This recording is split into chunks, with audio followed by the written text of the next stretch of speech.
Sir question 5।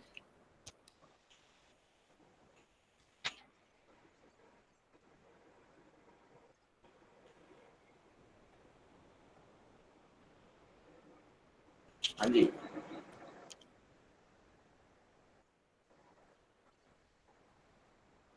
भाई 8 drops of mercury of equal radius possessing equal charge combine to form a big drop। कर लो भाई। आपने बोला कि मर्क्यूरी की 8 ड्रॉप्स हैं, वॉल्यूम वॉल्यूम को इक्वल करके आप नया रेडियस निकाल पाओगे? निकाला हुआ है अपने लिक्विड में।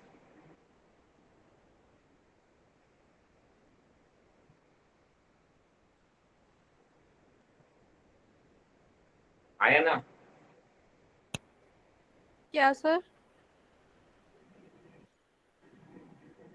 8 ड्रॉप्स को एक बड़ी ड्रॉप में कन्वर्ट करना है तो वॉल्यूम इक्वल करके नई नई ड्रॉप का रेडियस निकाल पाओगे? Yes sir. हमने लिक्विड वाले चैप्टर में किया हुआ है। ठीक है सर, हो ठीक जाएगा। है, है ना? और आप बोलोगे टोटल चार्ज कितना होगा? अगर सब पे क्यू मान लिया तो इनिशियल कितना चार्ज था? 8 क्यू। अब बड़ी वाले पे भी चार्ज कितना होगा? 8 क्यू। बस रेडियस निकालना था। ये 8 ड्रॉप है जिसका रेडियस कितना होगा? 4। वॉल्यूम होगा 4/3 पाई आर स्मॉल क्यू। यहाँ पे एक ही ड्रॉप का वॉल्यूम कितना हो जाएगा? 4/3 पाई आर कैपिटल क्यू। तो नए वाले रेडियस का इसके रिस्पेक्ट में आप वो कर लो, रिलेशन निकाल लोगे। ठीक है।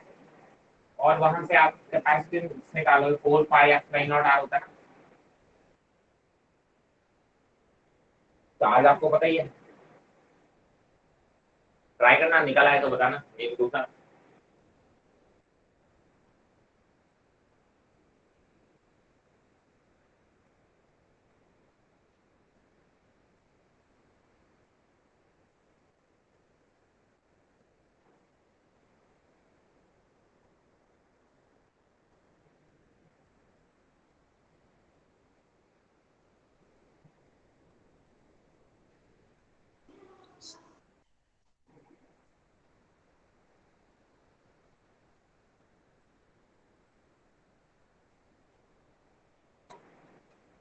हाँ जी भाई, और कोई doubt?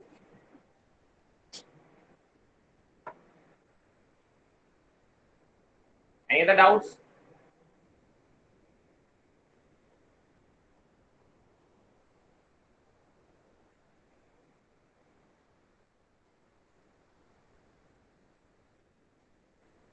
The two capacitors C1 C2 are charged to 120 volt and 220 volt respectively. They found that the connection of the potential on each one can be made 0 then। क्या हो गया भाई? इसमें क्या बताऊं कहने का? What's the sir doubt? इसमें सर इसमें मेरा आंसर अलग आ रहा है, मतलब मेरा आंसर अलग आ रहा क्या कंसेप्ट लगाया? है। V is equals to C1 V1 plus C2 V2 upon C1 plus C2। फिर V को एक्चुअली उसको जीरो। बी को 0 करना है तो C1 V1 minus C2 V2 वाला लगाएगा ना। ओ ठीक है सर। तभी तो बी 0 हो पाएगा ना यार, वरना बी 0 कैसे हो जाएगा? अगर साथ में कनेक्ट कर दिया तो 0 हो ही नहीं पाएंगे ना। अगर आपने सेम टर्मिनल 0 कर वो कर दिए तो कैसे आ सकता है? सोचो आप। आपको कॉमन पोटेंशियल 0 करना है तो आपको ऑपोजिट टर्मिनल से कनेक्ट करने पड़ेगा, तभी तो C1 माइनस C2 V2 ही तो 0 हो सकता है। दोनों प्लस करोगे तो 0 कैसे हो सकता है? यस सर, ठीक है। चलो, any other question?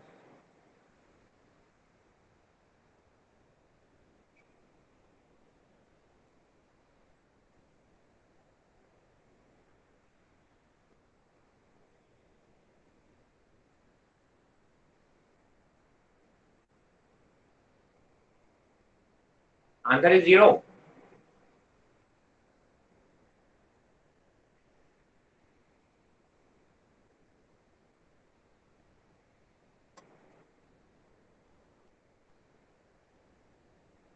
The answer is 0।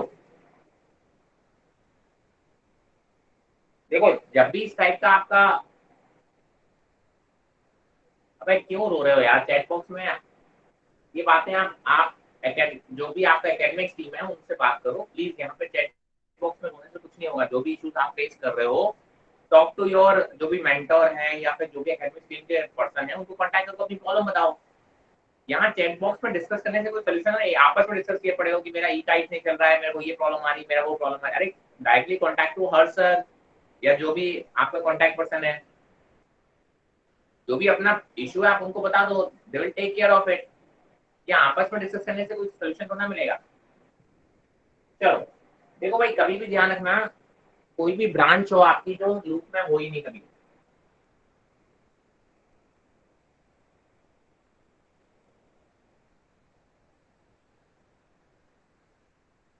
इस लूप में कभी करंट जा ही नहीं सकता, कभी भी नहीं, नेवर। सोचने वाली बात है,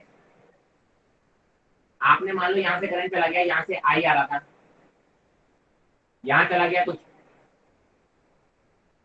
अगर ये करंट आई के बराबर नहीं हुआ यहाँ पे आई वन, तो आप बोलोगे ये वापस यहाँ पे आई आ पाएगा क्या कभी। यहाँ से 1 एम्पियर आ रहा था, आपने बोला कि सर इसमें करंट चला गया 1 एम्पियर की जगह पे मान लो 1.5 चला गया, और आप बोलते हो 0.5 इधर आ गया। आप सोचते हो ये 0.5 एम्पियर मिला के कभी 1 एम्पियर बना पाओगे क्या इसको। No sir. तो कभी भी लूप हमेशा एक किसी भी ब्रांच में सर्किट को करंट फ्लो कराने के लिए आपको वो लूप का पार्ट होना चाहिए, ये किसी भी लूप का पार्ट नहीं है। ऐसे ये वाला भी कभी करंट इसको नहीं दे पाएगा, समझ रहे हो। तो आप बोलते हो कि ये करंट अगर यहाँ डिवाइड हो जाएंगे तो आपके लॉस फेल होने लगेंगे, क्योंकि वापस कोई रास्ता नहीं ना उसको वापस लाने का। एग्री। तो कभी भी इस यस टाइप के सर। कनेक्टेड पार्ट होंगे उसमें कोई भी करंट फ्लो नहीं होगा, करंट फ्लो नहीं होगा तो कैपेसिटर पे चार्ज भी नहीं आ पाएगा। चलिए, एनी डाउट।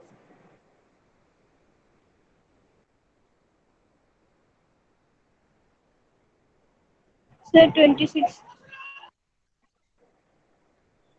कहने का चेक हो जरा कौन सा डाउट हो गया।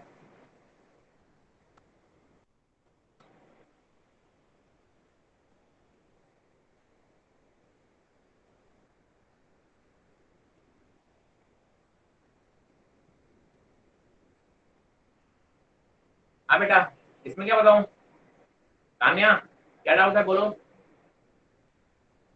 सर मैंने नहीं पूछा। किसने पूछा, खुशी ने पूछा क्या। यस सर मैंने पूछा, खुशी ने। इलेक्ट्रिक फील्ड कितनी होती है, sigma by epsilon not. Yes sir. Sigma by epsilon not का पहला ऑप्शन केवल एक में दिख रहा है मेरे को, बी ऑप्शन में। और उसने क्या बोला, आउटसाइड द प्लेट, आउटसाइड तो 0 होगा।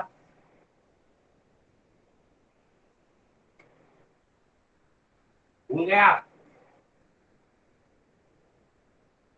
मैंने बोला जब इसको क्यूब डाल दोगे, इसको माइनस क्यूब डाल दोगे, तो यहाँ पे जो आता है वो Q1 प्लस Q2 बाई 2 आता है। यहाँ पे भी Q1 plus Q2 by 2। Yes. अगर इक्विवेलेंट ऑपरेट होंगे तो ये 0 हो जाएगा, यहाँ पे भी 0 हो जाएगा, जो कुछ चार्ज होगा वो अंदर ही रह जाएगा। यहाँ पे सिग्मा बाय एप्सिलॉन नॉट होती है, सिग्मा बाय 2 एप्सिलॉन नॉट इसकी वजह से, और सिग्मा बाय 2 एप्सिलॉन नॉट इसकी वजह से। एक प्लेट की वजह से आप बोलते हो इलेक्ट्रिसिटी कितनी आती है, सिग्मा बाय 2 एप्सिलॉन नॉट होती है ना, तो इन दोनों की वजह से एक ही डायरेक्शन में आएगी तो ऐड होकर सिग्मा बाय एप्सिलॉन नॉट हो जाती है, और बाहर 0 हो जाएगी।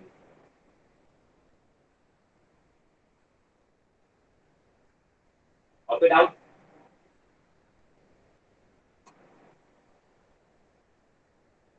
No sir.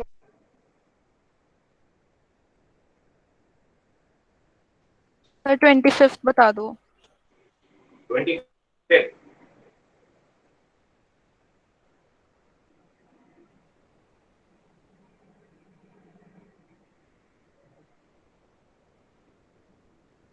0।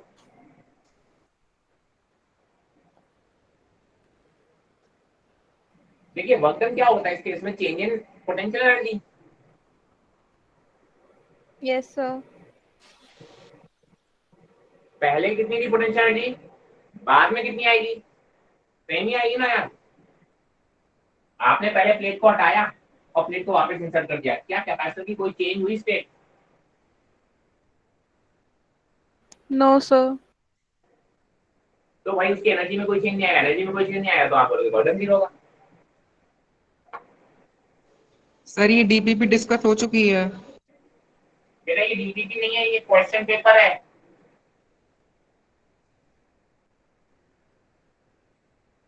अच्छा सर।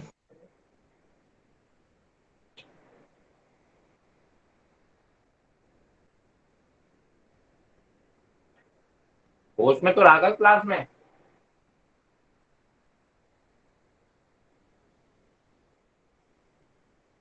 एकदम से नींद से जाग के आता है और एकदम से पता नहीं क्या कुछ ना कुछ बोल देता है। चलो और किसी कोई डाउट? Any other doubts? अच्छा भाई खुला हुआ है। हाँ हाँ क्या है? A potentiometer wire is 100 centimeter long and a constant potential difference is maintained across it. The two cells are connected in series first to support one another and then in opposite direction. The balance points are obtained at 50 centimeter and 10 centimeter from the positive end of the wire in these two cases. The ratio of EMF of अरे ऐसी बातें कर देते हो यार।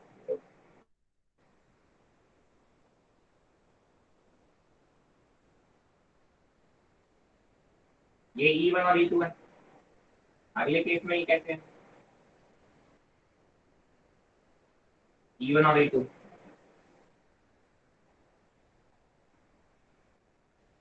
ये wire है potentiometer का मान लो। आपने बोला पहले नल पॉइंटर चाहिए जब ये दोनों एक दूसरे को सपोर्ट कर रहे थे, तो आपको बोला जो L1 लेंथ मिलेगी वो किसके प्रोपोर्शनल होगा? E1 का E2 के प्रोपोर्शनल होगा। आप दूसरे केस में जो नल पॉइंटर चाहिए वो इन दोनों के डिफरेंस के प्रोपोर्शनल होगा। E1 minus E2 is proportional to L2। दोनों का रेशियो निकाल के E1 और E2 निकालना है भाई साहब। क्या निकाल Yes, sir. निकाल पाओगे? Yes, sir. यही बोला ना, क्लियर है ना? क्या क्या पूछना चाह रहे तो क्लियर है? Yes, sir. मैं एक बार कर लूंगी इसको तो। नहीं मतलब वो सब ठीक है, ये कंसेप्ट समझ में आ गया ये क्या किया मैंने? Yes, sir. बस दैट्स इट, सिंपल सा क्वेश्चन है। चलिए और बताइए।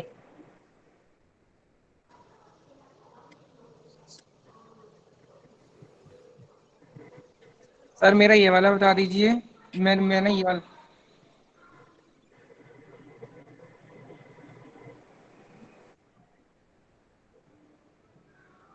A parallel plate capacitor is charged if the plates are pulled apart. हाँ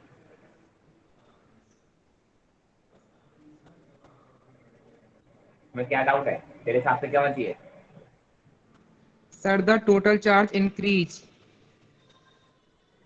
टोटल चार्ज इंक्रीज।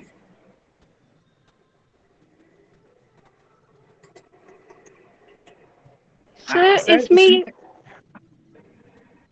एक्चुअली इसमें जो दूसरा जो बच्ची आवाज दे रही है वो ये पूछना चाह रही है, ये नहीं पता कि मुझे बैटरी कनेक्टेड है कि बैटरी डिस्कनेक्टेड है, यस राइट? सर, मैं भी इसी चीज में कंफ्यूज था सर। जब उसने कुछ नहीं बोला है तो पैरेलल प्लेट कैपेसिटर चार्ज, इसका मतलब वो एक आइसोलेटेड कैपेसिटर की बात कर रहा है। ठीक है, एक आइसोलेटेड कैपेसिटर की बात कर, तो तभी उसने सर कैपेसिटर के बारे में कुछ बोला ही नहीं। उसने बोला एक कैपेसिटर है, एक चार्ज कैपेसिटर रखा हुआ है, राइट? उसने बोला नहीं कि बैटरी से कनेक्ट किया हुआ है कि नहीं किया हुआ है, तो इसका मतलब वो अलग रखा हुआ है, खत्म बात। तो आपको वही केस मान के चलना है। तो आप बोलोगे अगर उनकी डिस्टेंस को बढ़ाओगे, अगर डिस्टेंस बढ़ाओगे तो डी की वैल्यू बढ़ेगी, अगर डी की वैल्यू बढ़ेगी तो epsilon not a by T, तो सी कम होगा। ठीक है, तो आप बोलोगे सी की वैल्यू क्या होगी? कम होगी, कैपेसिटेंस डिक्रीज होगा। और कैपेसिटेंस डिक्रीज होगा, चार्ज में कोई फर्क पड़ेगा नहीं, क्योंकि भाई साहब चार्ज के लिए तो आपको एक लूप चाहिए। तो सी इक्वल टू सी, सी की वैल्यू क्या हो रही है? डिक्रीज हो रही है, करेक्ट? तो आप बोलोगे क्यू सेम है, तो उस हिसाब से आप पोटेंशियल बता दो कितना हो जाएगा। पोटेंशियल डिफरेंस इंक्रीज करेगा। बस दैट्स योर आंसर। सर एक और क्वेश्चन है। सर ये वाला मेरे को कुछ समझने नहीं आ रहा, क्या पूछना चाह रहा है?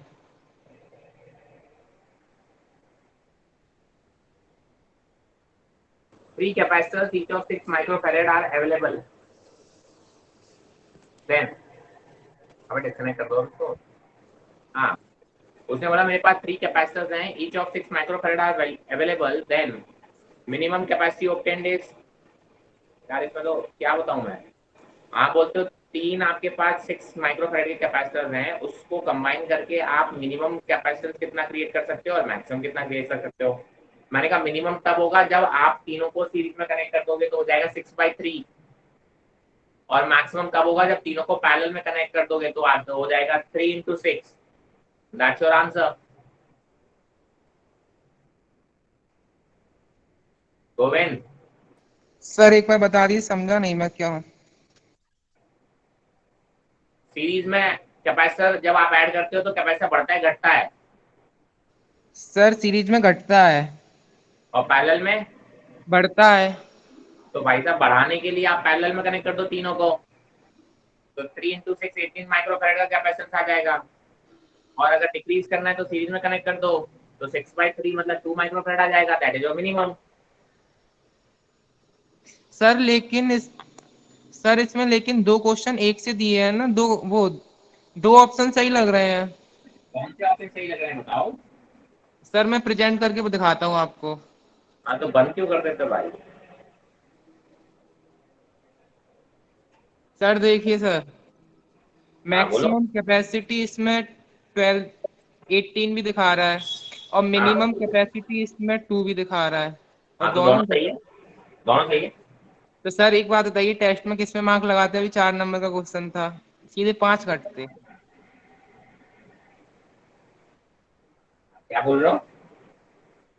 सर टेस्ट में फिर किस पे लगाते सर? एक सेकंड होल्ड करो.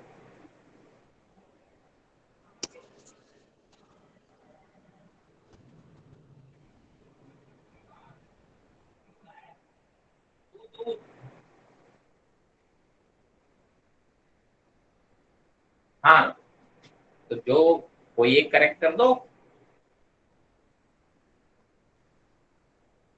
सर ऐसा सर एक उसमें ऐसा क्वेश्चन करना. और था, बताइए. मतलब उसमें भी दो ऑप्शन सही थे. बताइए. अगर था तो कोई बात नहीं, आप तो अपना क्वेश्चन आपको सॉल्व करना आता है, बस उस हिसाब से करो. ठीक है, क्रॉस चेक कर लेना. हो सकता है कभी कभी इस टाइप के ऑप्शन आ जाते हैं, कोई बहुत बड़ी बात नहीं है.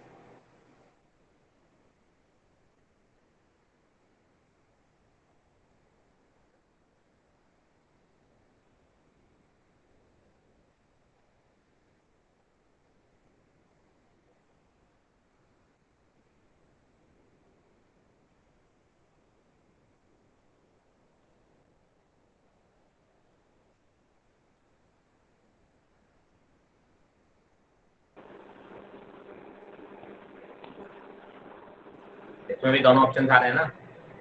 Yes sir. एक्चुअली इसमें एक लाइन मिसिंग है. इसमें C1 और C2 में ये बताया जाता है कि कौन सा स्मॉलर है कौन सा बड़ा है. इस क्वेश्चन में एक लाइन मिसिंग है. और सर ये वाला 16. तो maximum current and the maximum charge on the capacitor are. Maximum current होगा, कैपेसिटर को आप वहाँ पे शॉर्ट सर्किट की तरह बिहेव करो, मतलब हो जाएगा 1 एम्पियर. ठीक है, और मैक्सिमम चार्ज होगा जब पूरा का पूरा 2 वोल्ट आ जाएगा कैपेसिटर के अक्रॉस. तो Q equal to CV 2 into 2 4 micro coulomb. Option is B. Okay sir. Sir इसमें कैपेसिटेंस का भी तो रेजिस्टेंस होगा. कैपेसिटेंस का भी तो रेजिस्टेंस होगा. कोई कैपेसिटेंस का कोई रेजिस्टेंस नहीं है.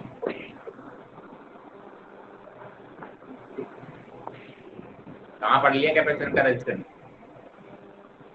सर ये वाला और. सर वो भी तो मेटल से बना होगा. क्या हो गया.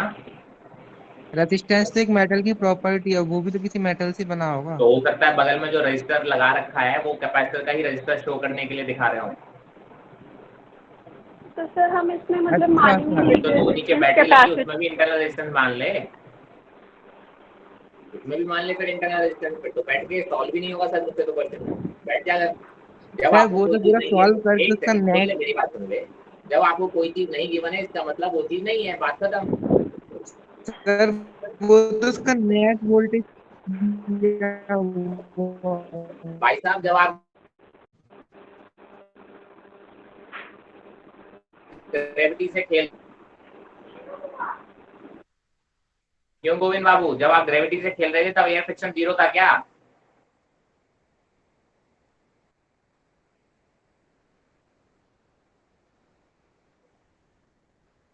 गोविंद आवाज आ रही है मेरी?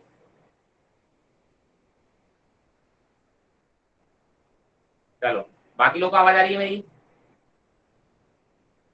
Yes, yes sir. सर। हाँ चलो पूछो, वो तो ऐसे ही है, क्वेश्चन पूछ के भाग जाता है। हाँ So, सर यहाँ एक वॉइस क्वेश्चन और ब्रेक हो 14. रही है। 14 क्वेश्चन। हाँ गोविंद, तो क्या इस गोविंद को निपटा लूं मैं। हाँ गोविंद, जब आप ग्रेविटी से खेल रहे थे तब एयर फ्रिक्शन 0 था क्या?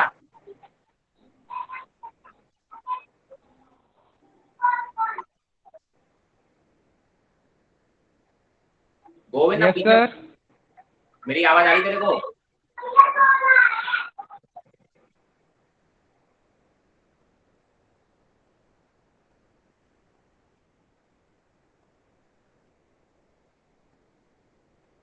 आप गोविंद आए उसको बोलो म्यूट करके चुपचाप बैठ जाए। नहीं मैं सर अब क्या क्वेश्चन करें नहीं पूछ आप रहा हूँ, तो भी बताइए। मत पूछना, तेरी आवाज आती नहीं है, आधा घंटा वेट करूँ तेरे चक्कर में ना। चलो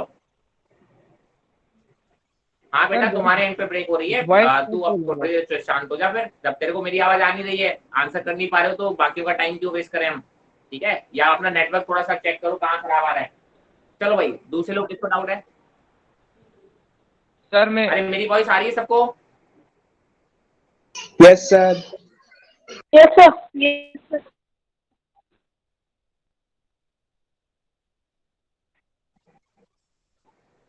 ये कुछ लोगों के मैसेज आ रहे हैं। ऋतिक, आपको अगर मेरी वॉइस नहीं आ रही है इसका मतलब आपके नेटवर्क में इशू हो सकता है, please cross check the network. Sir, 14 question. Adiba. हाँ जी, कौन पूछा था doubt? Charge to 30 volt and the battery is then disconnected. ठीक है भाई साहब, कर दी disconnect. If it is connected across a 2 microfarad capacitor, the energy lost by the system is।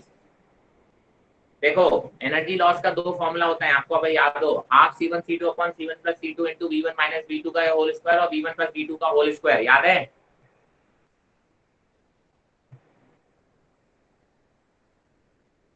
Yes, Adiba, sir. Yes, sir. दोनों में से कोई एक से वैल्यू मैच कर रही होगी, दोनों में से कोई एक केस होगा। एक्चुअली दोनों क्या है, शायद से उसने सिर्फ 2 माइक्रोफैराड से कनेक्ट किया है। देखो, डेल्टा यू का फॉर्मूला लगा दो, half C1 C2 upon C1 plus C2 into V1 minus V2 का होल स्क्वायर। एक को चार्ज किया, दूसरे को चार्ज ही नहीं किया, तो V2 वैल्यू तो 0 ही है। Okay, sir. दूसरा कैपेसिटर तो चार्ज ही नहीं है ना। हाँ. V2 की वैल्यू 0 रख दो, चाहे V1 माइनस V2 में रखो, चाहे V1 प्लस V2 में रखो, कोई फर्क नहीं पड़ता, क्योंकि उसमें पॉजिटिव नेगेटिव टर्मिनल है ही नहीं। तो that will be your answer. ठीक है. आ जाएगा? Yes, sir. चलो हाँ भाई, कहने का तुम्हारा क्या डाउट रह गया? कहने का सीरियसली ये डाउट पूछोगी? चलो पूछ लो, तुम भी क्या याद रखोगी। हाँ,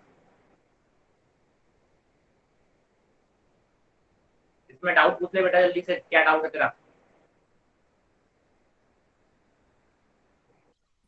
सर नहीं आया नहीं ये आया मेरा। मतलब क्या होता है? क्या किया तुमने वो बताओ जल्दी से।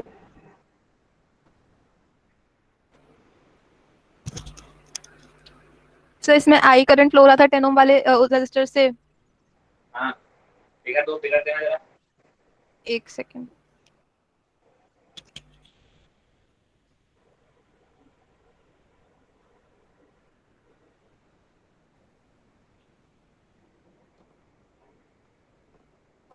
Three volt, 5 volt, sorry 5 volt, 6 volt, 10 volt, और करंट कहाँ कहाँ दे रखा है? केवल एक ब्रांच में। ठीक है भाई, 6 वोल्ट,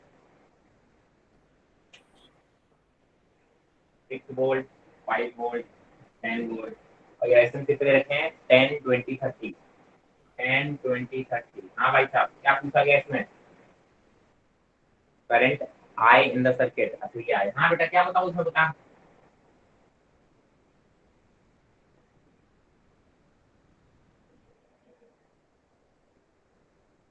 आपको क्या करना होता है? जंक्शन से स्टार्ट करना होता है। जंक्शन का वोल्टेज कुछ नहीं दिया जाता, आप उसे एक्स मान लेते हो, और आपको पता है कि सर इस डायरेक्शन में, इस डायरेक्शन में, इस डायरेक्शन में जो करंट जाएगा उसका सम कितना होना चाहिए? 0।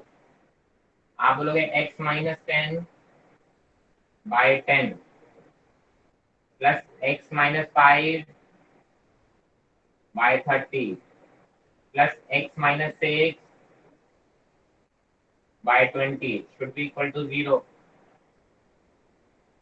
x की वैल्यू आ जाएगी बेटा, Yes, sir. यहाँ रख दोगे तो इसके क्रॉस पोटेंशियल डिफरेंस आ जाएगा, Yes, sir. I equal to delta v by r. Yes, sir. कितना डिफिकल्ट क्वेश्चन था।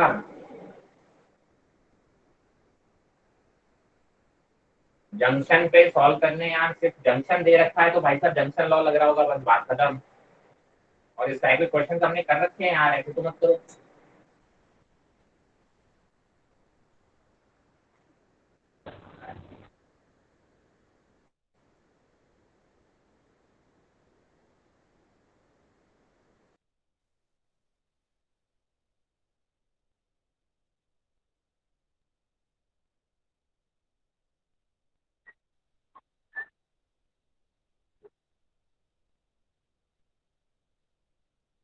Sir 11th। सर ने लीव कर दिया।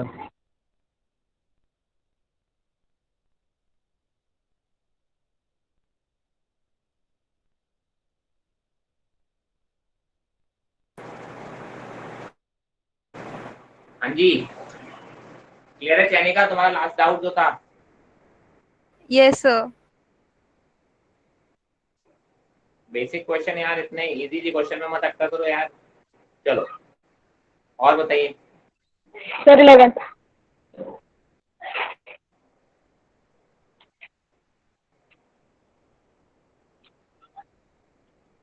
The charge deposit on 4 microfarad capacitor in the circuit R. तो जूम कर पाओगे क्या? नहीं सर, जूम नहीं हो रहा फोन पे। जूम नहीं हो रहा, चलो कोई बात नहीं। The charge deposit on 4 microfarad in the circuit is 12 4। अरे क्या बताऊं भाई इसमें, भाई साहब आपको 4 माइक्रोफैराड के अक्रॉस क्या निकालना है, पोटेंशियल ड्रॉप निकालना है। और पोटेंशियल ड्रॉप आ जाएगा तो क्या हो जाएगा, charge equal to q equal to c d. अब पोटेंशियल ड्रॉप करने के जो स्टेप बता रहा हूं मैं, 4 माइक्रोफैराड और 2 माइक्रोफैराड पैरेलल में लगे हुए हैं। Yes sir. उनको आप कनेक्ट करोगे आपस में तो 4 और 2 6 माइक्रोफैराड हो जाएंगे। हाँ सर, ये तो कर लिया। और फिर 6 और 6 सीरीज में हो जाएंगे। 6 और 6 सीरीज में आ गए जी। तो कितना आंसर आ जाएगा, 3। यस अब सर। आप बोलोगे sir total charge Q equal to CV लगा दोगे तो आपको C इक्विवेलेंट तो आएगा, Q इक्विवेलेंट आ जाएगा। Yes sir. अब जरा देखो, 6 माइक्रोफैराड और 6 माइक्रोफैराड में सीरीज में है तो आप बोलोगे जितना चार्ज, देखो कैसा होगा, ये 6 माइक्रोफैराड होगा और ये भी 6 माइक्रोफैराड होगा। तो जो टोटल चार्ज यहाँ से आ रहा है Q, वो यहाँ पे भी प्लस Q, यहाँ पे भी माइनस Q, ऐसे ही होगा। Yes sir. अब जरा देखो, ये 6 एक्चुअली Q की जो वैल्यू आई होगी वो बेसिकली डिवाइडेड है 2 पार्ट में। हाँ जी। तो आप एक काम और कर सकते हो। अच्छा बैटरी कितने की थी बता दो मुझे। Sir 12 volt. 12 वोल्ट की थी। जरा देखो, आप बोलते हो ये 6 माइक्रोफैराड था और ये भी 6 माइक्रोफैराड था, ये 12 था, तो आपको पता है सर 6 वोल्ट इसके अक्रॉस हो जाएगा और 6 वोल्ट इसके अक्रॉस हो जाएगा। यहाँ तक कोई दिक्कत नहीं। अगर मैं इसको थोड़ा ओपन कर दूं तो बेसिकली आप बोलोगे कि यहाँ पे 2 कैपेसिटर लगेंगे, ये 4 का होगा, ये 2 का होगा। क्या दोनों के अक्रॉस 6 वोल्ट नहीं होना चाहिए?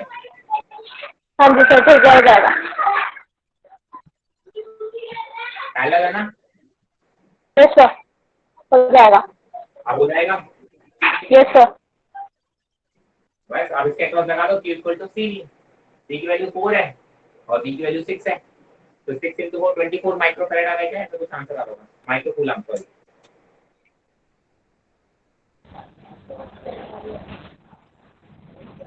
Any doubt?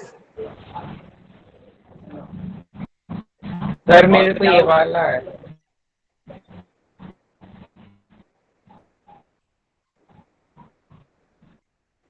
हाँ चावला जी स्क्रीन आ रही है, आपके नेटवर्क में इशू आ रहा है, प्लीज क्रॉस चेक। सर मेरे को है। हाँ बोलना, क्या डाउट है तेरा? सर मेरे को डाउट है। A solid conducting sphere having charge q is surrounded by an uncharged conducting hollow sphere shell. Let the potential difference between the surface of the solid sphere and that of outer sphere of the hollow shell be d. If the shell is now given a charge of -3 coulomb, then the new potential difference between the अरे Govind solve नहीं करना चाहता, हालत चलाते रहते हो। Values याद रखना, क्या क्या दे रखी थी, पहले चार्ज कितना देते क्यू, बाद में कितना दिया, -3 क्यू। मैंने प्रेजेंट तो कर दिया। मैं बिना प्रेजेंट के तो नहीं पढ़ लूंगा ना बेटा। मैंने तो आपको एक बार भी नहीं बोला कि आपने प्रेजेंट नहीं किया। गोविंद बाबू तू इंटरनेट एक्सप्लोरर हो रखा है, तेरे को पता है भाई साहब, ये सॉलिड स्फीयर है और इसके ऊपर एक ये हॉलो स्फीयर है, ऐसे दे रखा है। रेडियस दे रखे हैं क्या? कुछ नहीं दे रखे। क्या बात है, रेडियस नहीं दे रखे। चलो देखते हैं अगर बिना रेडियस से सॉल्व हुआ है कि नहीं आ रहा है। मैंने इसको ए मान लिया और सराउंडेड बाय हॉलो स्फीयर, इसको बी मान लिया। चलो आपने बोला जब मैंने इसको चार्ज क्यू दिया तब इन दोनों के बीच में जो पोटेंशियल डिफरेंस है वो वी सर आएगा। स्क्रीन ब्लर है। मैंने कहा इन दोनों के बीच का स्क्रीन सर ब्लर है। सही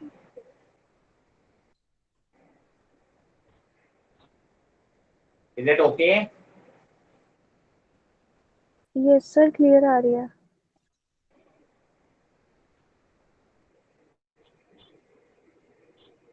बेटा क्लियर है अभी तो?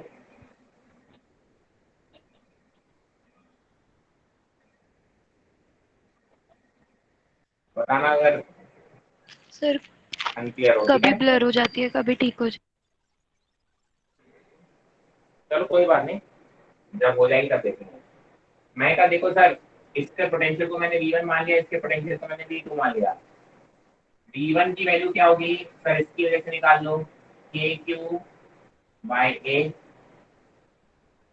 ठीक है, आप बोलोगे यहाँ पे एक चीज और ध्यान रखो, आपने जो Q चार्ज दिया है, ध्यान से सुने, ये जो Q चार्ज आएगा, ठीक है, ये जो Q चार्ज आएगा इसकी वजह से यहाँ पे एक माइनस चार्ज इंड्यूस हो जाएगा। कितना? -Q। और सरफेस पे कितना आ जाएगा सर, यहाँ पे +Q।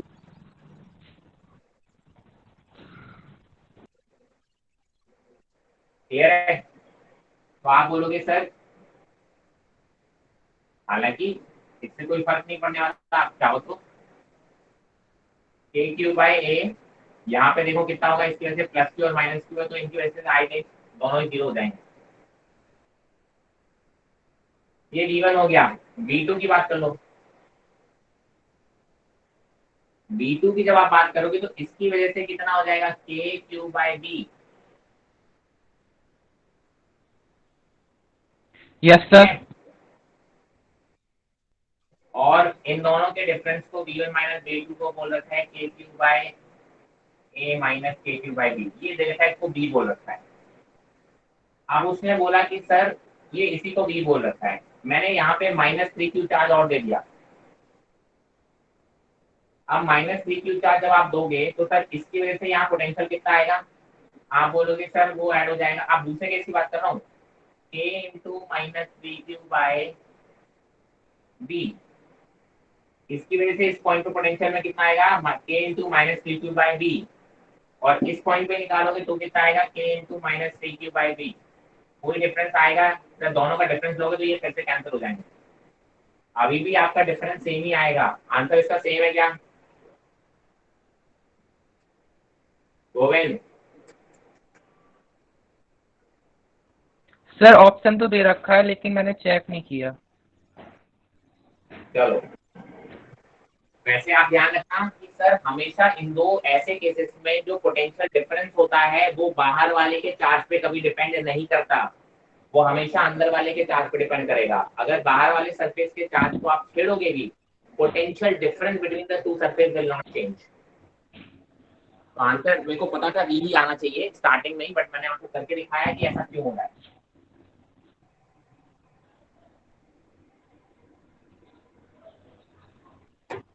चलिए, anything else, any other doubts guys? बाकी लोग किसी भी तरीके का कोई भी डाउट हो टेस्ट से रिलेटेड, कोई भी डाउट छूटना नहीं चाहिए।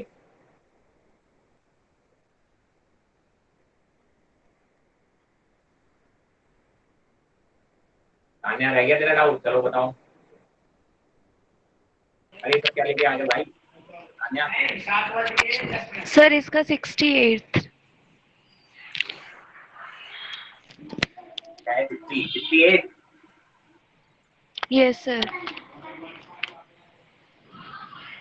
तो अभी बेटा, अभी वो इंडक्टेंस वगैरह के बारे में भी अपन ने बात नहीं की है, अभी आपको पता नहीं इंडक्टेंस वगैरह क्या होता है। ये एसी में पढ़ेंगे अपन, ये क्वेश्चन यहाँ पे दे रखा है, गलत दे रखा है। एसी जब पढ़ेंगे तब आप पढ़ेंगे इंडक्टेंस और कैपेसिटेंस डिटेल में, ठीक है? ठीक है सर। तब आप बात करेंगे इस क्वेश्चन की। चलिए, और कोई डाउट किसी को किसी भी तरीके का? हाँ गोविंद, आवाज आ रही है मेरी?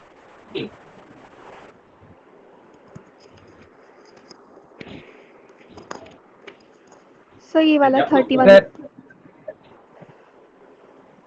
एक सेकेंड रुको, किसका है? सर 31 एक कौन ये है? वाला हो रहा है बस। Yes sir. Govind, I can see your screen. Sir मैंने पहले प्रेजेंट किया। क्या बोल रहा है? I can see your screen. Govind यार थोड़ा नेटवर्क वेटवर्क थोड़ा बेटर कर ले यार, तेरे चक्कर में कम से कम 10 मिनट चले जाते हैं क्लास में। इंटरनेट एक्सप्लोर होके बैठा रहता है। सर कर दिया। फोन पकड़ लिया क्या? क्या नेटवर्क है? सर प्रेजेंट तो कर दिया। हाँ, तेरे प्रेजेंट करने से थोड़ी ना होता है, मेरे पास आना भी तो चाहिए। सर अब The इसमें potential to which conductor is raised depends on the amount of charge, the conductor, both A and B. भाई साहब, the potential to which a conductor is raised depends on, अरे भाई साहब करके देख लो ना यार। आप जितना ज्यादा चार्ज दोगे उतना ज्यादा उसका पोटेंशियल रेज होता है। हाँ sir, k cube by r square, r वाला कंसेप्ट देख लो या कैपेसिटेंस वाला कंसेप्ट देख लो, कोई भी देख लो। V इक्वल टू क्या होता है? Q by C। V equal to क्या होता है? Q by C। तो जितना ज्यादा चार्ज दोगे उतना ज्यादा पोटेंशियल रेज होगा, और जितना कम कैपेसिटेंस होगा उतना ज्यादा पोटेंशियल रेज हो जाएगा। तो कैपेसिटेंस इस पे डिपेंड करता है, डायमेंशंस पे। तो मेरे हिसाब से आंसर होना चाहिए बोथ एंड बी। तेरे हिसाब से तो पता नहीं नन ऑफ दीस कैसे हो गया।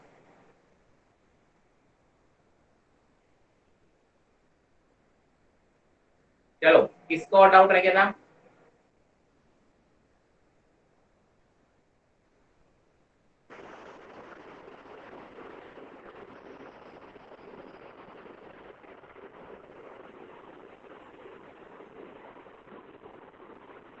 In the shown arrangement of the experiment of the meter base, if AC corresponding, नहीं, if AC, अच्छा, AC corresponding to null deflection of galvanometer is X, what would be its value if the radius of the wire AB is doubled?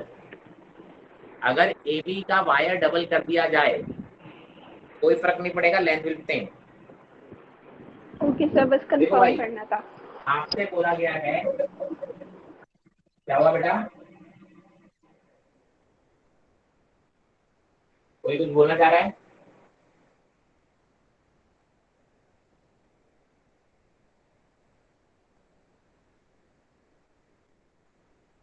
Clear है ना? मेरी आवाज आ रही है ना सबको? Yes sir. पता नहीं क्यों। चलो, मैंने कहा सर, आपने बोला ये जो वायर है इसके अक्रॉस टोटल पोटेंशियल डिफरेंस तो फिक्स है, कितना आएगा? बी आएगा। अब अगर आप क्या बोलोगे, यहाँ पे total difference potential difference b आएगा। आप बोलोगे कि सर जो किसी भी लेंथ के क्रॉस जो पोटेंशियल ड्रॉप आएगा, मैंने कहा यहाँ से यहाँ की बात कर लो, that V is equal to I R, V1 बोल लो, V1 equal to I R one, ठीक है। तो आप क्या बोलोगे कि सर अगर आपने एरिया डबल किया है तो पूरे वायर का डबल हुआ होगा, किसका डबल होगा, पूरे वायर का डबल हुआ होगा। तो भाई साहब इतने का जो पोटेंशियल ड्रॉप है वो अभी भी उतना ही रह जाएगा, उससे कोई फर्क नहीं पड़ेगा। नेट रेजिस्टेंस बढ़ जाने से ये आई की वैल्यू उतनी कम हो गई होगी। तो जो भी पोटेंशियल ड्रॉप है वो अभी भी किसके प्रोपोर्शनल होगा, लेंथ के प्रोपोर्शनल होगा भाई, किसके प्रोपोर्शनल होगा, लेंथ के प्रोपोर्शनल, क्योंकि एरिया तो अभी भी सबका सेम रहेगा ना।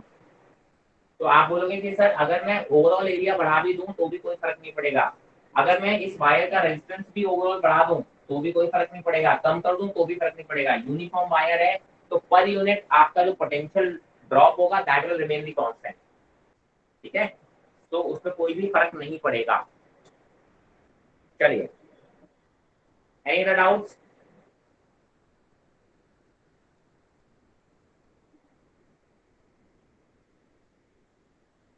क्लियर है, आगे बढ़े? Yes sir. चलो फिर आगे बढ़ते हैं।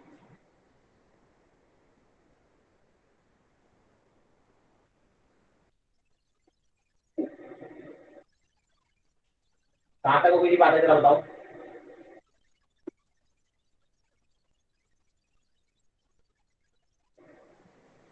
सर लॉरेंस फोर्स बताओ बताओ। पढ़ी थी। लॉरेंस फोर्स पढ़ लिया, चलो अच्छी बात है। चलिए, तो बेसिकली हमने बात की थी वहां पे combination of electric and magnetic field की, right. Combination of electric and magnetic field में चार्ज पे कितना फोर्स लग रहा है वो हमने बात कर ली थी, जिसको हमने क्या बोला था, लॉरेंस फोर्स बोला था, राइट।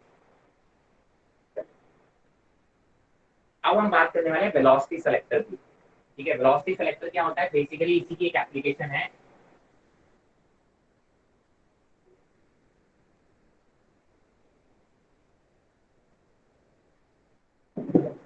ठीक है, वेलोसिटी सेलेक्टर में क्या होता है कि सर दो इलेक्ट्रिक फील्ड, सॉरी, एक इलेक्ट्रिक फील्ड और एक मैग्नेटिक फील्ड होता है। मैंने कहा मान लिया कि सर दोनों परपेंडिकुलर है, ये बोल दिया मैंने, देखो यहाँ पे y डायरेक्शन में इलेक्ट्रिक फील्ड और z डायरेक्शन में आपका मैग्नेटिक फील्ड है, दोनों परपेंडिकुलर है, इसीलिए हम इनको क्रॉस फील्ड बोलते हैं। परपेंडिकुलर हो गई होगी।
चलिए कोई बात नहीं, जब भी ब्लर होता है मुझे पता चल जाता है।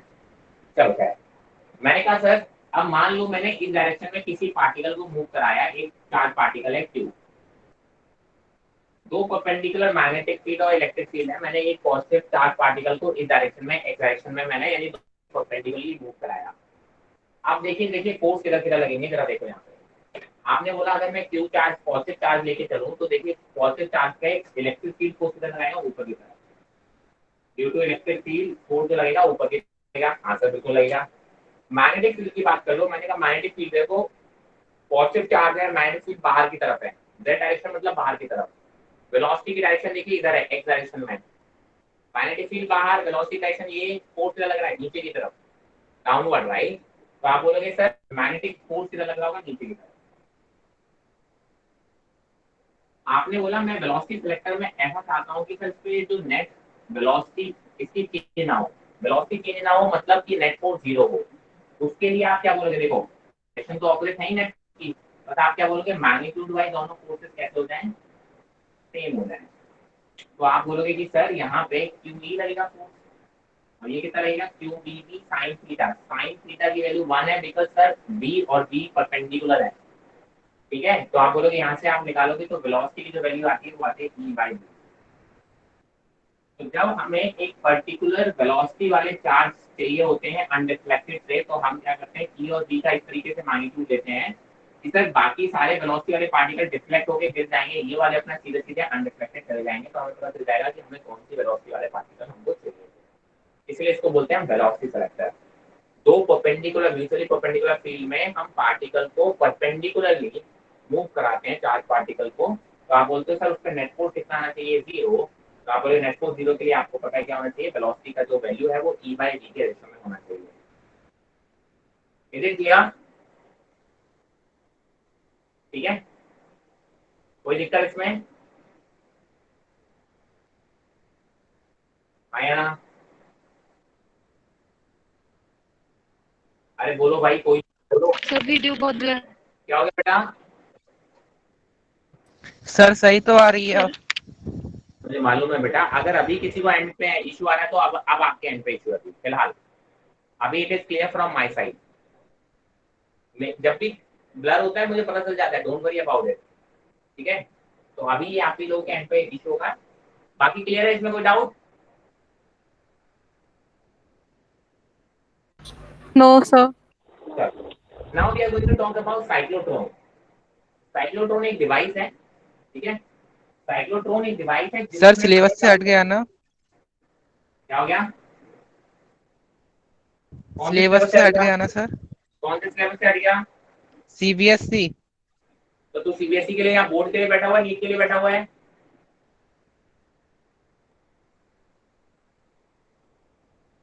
सर क्यों दोनों के लिए। दोनों के लिए। तो पढ़ाऊं कि नहीं पढ़ाऊं?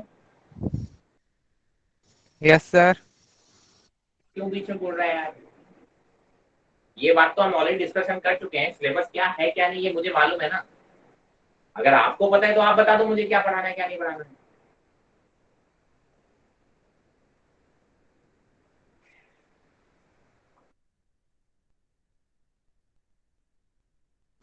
स्क्रीन नहीं आ रही सर।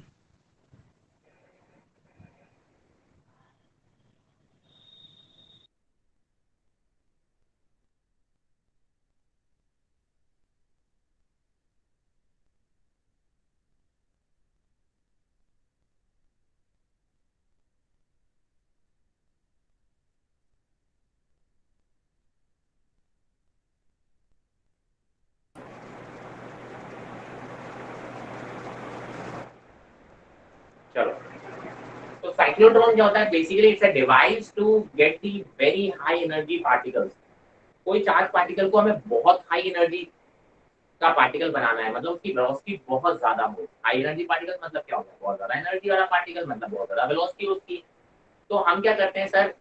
वेलोसिटी को इंक्रीज करते जाते हैं, इंक्रीज करते जाते हैं। तो बेसिकली साइक्लोट्रॉन एक डिवाइस है जिसमें हम चार्ज पार्टिकल या आयन को किसी को भी क्या कर सकते हैं? हम हाई एनर्जी तक उसको ले जा सकते हैं, मतलब उसकी वेलोसिटी को बहुत ज्यादा अमाउंट तक ले जा सकते हैं। हाईली एक्साइटेड चार्ज पार्टिकल होते हैं। अब इसमें जो बेसिकली ये किस चीज पर बेस्ड है? अगर आपने पढ़ा होगा कि sir in a magnetic field कोई भी पार्टिकल जब मूव कर रहा होता है तो उसका जो टाइम पीरियड या फ्रीक्वेंसी होती है that does not depend on the velocity. तो आप क्या बोलोगे सर? चार्ज पार्टिकल की अगर हम वेलोसिटी को इंक्रीज भी करते जाएंगे तो भी उसकी frequency will remain the same, अगर आपने मैग्नेटिक फील्ड को सेम रखा हो। तो इसी तरीके के इसी कंसेप्ट पे बेस्ड है कि sir the frequency will not depend on the velocity of the charge particle in a magnetic field. तो आपने बोला है इसका देखो शेप कैसा होता है? दो डी शेप के हम हॉलो कंडक्टर लेते हैं, इसीलिए इनको डी बोला जाता है। दो डी होती हैं, ये हॉलो कंडक्टर है, इनके अंदर स्पेस है। इनको हम एक ऑसिलेटर से कनेक्ट कर देते हैं। ऑसिलेटर का मतलब हो गया बेसिकली ये बैटरी है, बट बैटरी ऑल्टरनेटिंग करंट वाली बैटरी है, मतलब थोड़ी देर के लिए ये प्लस माइनस होगी, अगले सेकंड आप बोलो बहुत ब्रेक हो रही इसको है। प्लस हो जाएगा, इसको माइनस कर देंगे, राइट? आप क्या बोलोगे कि सर इसको प्लस इसको माइनस, थोड़ी देर बाद आप क्या बोलोगे, इसको माइनस इसको प्लस।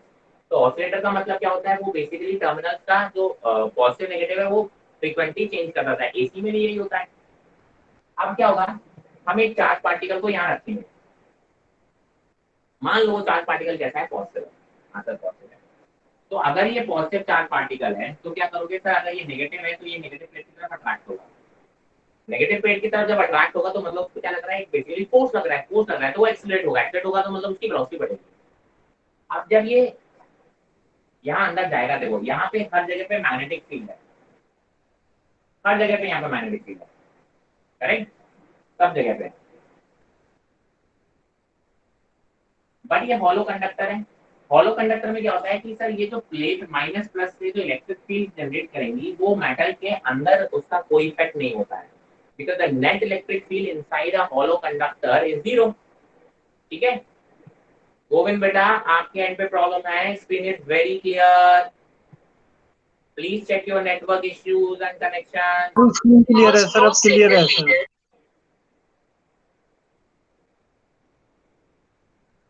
चलो, तो द थिंग इज, आप बोलते हो कि जो भी इलेक्ट्रिक फील्ड होगी केवल इस रीजन में होगी। अंदर मेटल कंडक्टर होता है ना, शील्डिंग इफेक्ट याद है, शील्डिंग इफेक्ट करता है, मतलब कंडक्टर के अंदर इलेक्ट्रिक फील्ड की वैल्यू कितनी होगी, जीरो होगी।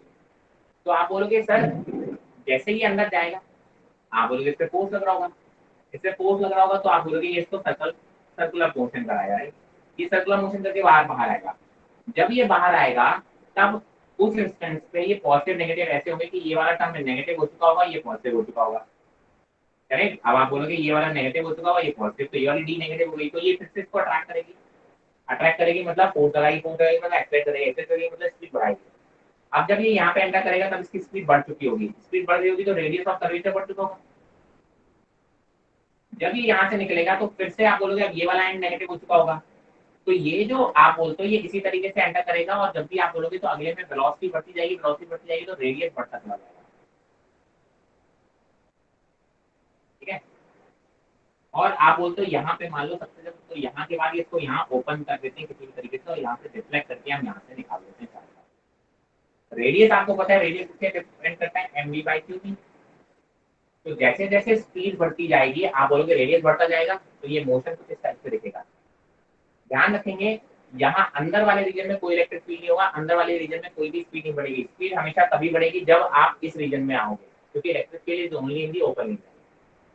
अच्छा, आपने बोला जो इसकी फ्रीक्वेंसी है, अगर साइक्लोट्रॉन की फ्रीक्वेंसी होगी, आप बोलोगे इसकी फ्रीक्वेंसी होती है दैट इज इक्वल टू कितना होता है, qb by 2πm। आप बोलते हो जो फ्रीक्वेंसी साइक्लोट्रॉन की होती है उसी फ्रीक्वेंसी का हम ऑसिलेटर यूज करते हैं।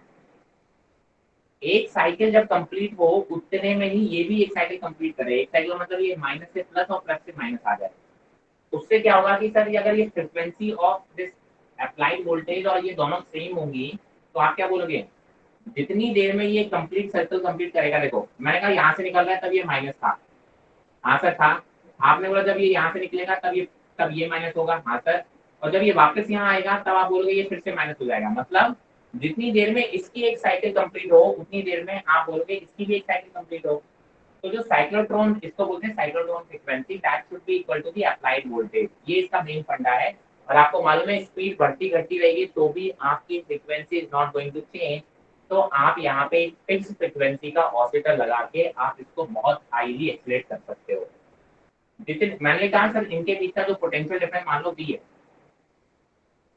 तो जितने बार ये इस रीजन को क्रॉस करेगा तो V पोटेंशियल को क्रॉस कर रहा है, तो आपको पता है सर जो वर्क होता है वो कितना हो जाएगा, Q × V।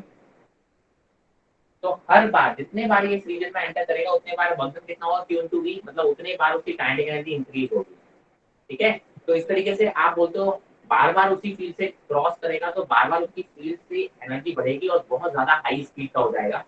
जब ये फाइनली मैंने कहा मान लो ये कैपिटल रेडियस है ना, जो सबसे बड़ा वाला पाथ का रेडियस आ रहा है, तो आप बोलोगे सर फाइनली आप बोलोगे किस स्पीड से निकलेगा, सर फाइनल जो वेलोसिटी होगी वो होगी qb r by m। This is the final velocity जब ये यहाँ पे निकलेगा। तो आप बोलोगे सर इसकी काइनेटिक एनर्जी कितनी होगी, सर काइनेटिक एनर्जी होगी half mv² and that is equal to half q² v² r² by m। So this is the final kinetic energy when the particle will be coming out of this cyclotron. So this is how you can increase the velocity or speed of the cyclotron to a very large extent. कोई क्या पूछ रहा है? अरे FA क्या है? सुना करो बेटा. FA is the frequency of this oscillator. Oscillator की फ्रीक्वेंसी को FA बोला है, और ये जो फ्रीक्वेंसी है जिससे ये पार्टिकल मूव करेगा उसको हम बोलते हैं cyclotron frequency, that is FC. Correct. और आपके FA और FC कैसे होना चाहिए? बराबर होना चाहिए. अप्लाइड वोल्टेज ऑसिलेटर की frequency and this is cyclotron frequency. Is it clear? Any doubt in this? Cyclotron का फिगर आपके एनसीईआरटी बुक में दिया हुआ है, उसको रेफर करें. ठीक है. और आप उसकी वर्किंग प्रिंसिपल वगैरह भी वहां से लिखने की आदत डालें. आपको मैंने एक्सप्लेन कर दिया है, थ्योरेटिकली आप वहां से नोट डाउन जरूर कर लें. कौन से प्रिंसिपल पे किस बेस है, तो आप बोलना कि sir frequency of a moving charge particle in a magnetic field does not depend on its speed. ये इसका मेन फंडा है. ठीक है, कि आप स्पीड बढ़ाते भी जाओगे तो मुझे फ्रीक्वेंसी ऑसिलेटर की फ्रीक्वेंसी चेंज करने की जरूरत नहीं होगी. Is it clear? In any other doubts? Excuse me sir. जी बेटा बोलो. सर ये उसकी फ्रीक्वेंसी सर वो बढ़ कैसे रही है, समझ नहीं आया सर. क्या बढ़ रही है? सर वो जो चार्ज घूम रहा है और बढ़ रहा है ना सर, उसकी स्पीड बढ़ रही है चार्ज की. हाँ भाई साहब, आप क्या बोल रहे हो? ये क्या कनेक्ट कर रखा आपने? बैटरी. ये डी मेटल है. अगर ये पॉजिटिव से कनेक्टेड है तो यहाँ पे पॉजिटिव साइन का चार्ज आ जाएगा और यहाँ नेगेटिव साइन का आ जाएगा. तो जब आप बोल रहे हो जब ये पार्टिकल यहाँ से निकलेगा तब उसके सामने नेगेटिव चार्ज होगा, नेगेटिव साइन होगा, मतलब आप उसको खींच रहे होगे नेगेटिव से, मतलब फोर्स लगा रहे होगे. बेसिकली ये क्या है? बैटरी लगी है ना भाई.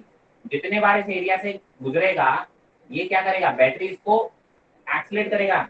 Work done is equal to Q into V. अरे बात जितने बार ये इस रीजन में निकलेगा ये बैटरी उस पर वर्क डन करेगा. कितने के बराबर? Q into V के बराबर. वर्क डन मतलब होता है चेंज इन काइनेटिक एनर्जी, तो उतनी काइनेटिक एनर्जी ऐड करेगा हर बार. अमन जगह पे घूम नहीं सकता चार्ज. क्या हुआ? सर अगर उसकी वेलोसिटी नहीं बढ़ी वो तो एक जगह पे घूमता रहेगा, ऐसा नहीं होगा? अगर उसकी वेलोसिटी बढ़ी हो तो नहीं बढ़ी, जगह पे घूमता रहे, ऐसा हो जाए तो बढ़ेगी क्यों नहीं? बढ़ेगी क्यों नहीं? आप उसको एनर्जी दे रहे हो, काइनेटिक एनर्जी, तो उसकी स्पीड बढ़ा रहे हो, बढ़ेगी क्यों नहीं? भाई मैं तेरे पे फोर्स लगाऊं, जिस डायरेक्शन में तू भाग रहा है उसी डायरेक्शन में और फोर्स लगाऊं, तेरी वेलोसिटी बढ़ेगी नहीं कि बढ़ेगी? बता सर. ना बढ़ेगी नहीं बढ़ेगी? बड़े. तो भाई वही हो रहा है ना. ये इस डायरेक्शन में जब यहाँ से निकल के आ रहा है तो वेलोसिटी की डायरेक्शन भी यही है. सामने नेगेटिव है तो नेगेटिव वाला पॉजिटिव ऊपर खींचेगा ना, अट्रैक्शन फोर्स लगाएगा ना. तो जिस डायरेक्शन में वेलोसिटी है उसी डायरेक्शन में और खींचेगा तो वेलोसिटी और बढ़ेगी. तभी तो आप बोलोगे जैसे यहाँ एंटर करेगा तो इसका क्या होगा? रेडियस बढ़ जाएगा. फिर जब ये यहाँ से निकलेगा, इधर से निकल रहा होगा, तब इसके सामने ये वाला नेगेटिव हो चुका होगा तब तक, तो फिर से एक बार खींचेगा वो. तो जितने बार वो उस रीजन को क्रॉस करेगा बार बार उस पर एक फोर्स लगेगा, उसकी वजह से बार बार एक्सेलरेशन लगेगा और बार बार उसकी स्पीड बढ़ेगी. हाँ जी अमन. लास्ट में क्या बताया उस चार्ज का क्या करेंगे जो निकल जाएगा? वो क्या हो गया सर आपने जो तो बताया क्लियर वो बोल, चार्ज. अपने डिवाइस के पास आके बोल. सर मैं कह रहा हूँ जब चार्ज वहां से निकल जाएगा तो क्या होगा, उसका मतलब? चार्ज जब यहाँ से निकल जाएगा, यस सर. निकल जाएगा तो उसके ऊपर हमें यही चार्ज चाहिए था, हाईली एक्सीलरेटेड चार्ज चाहिए था, हमें मिल गया बहुत एनर्जी वाला चार्ज. अब उसको जहाँ यूज करना होगा आप करते रहो.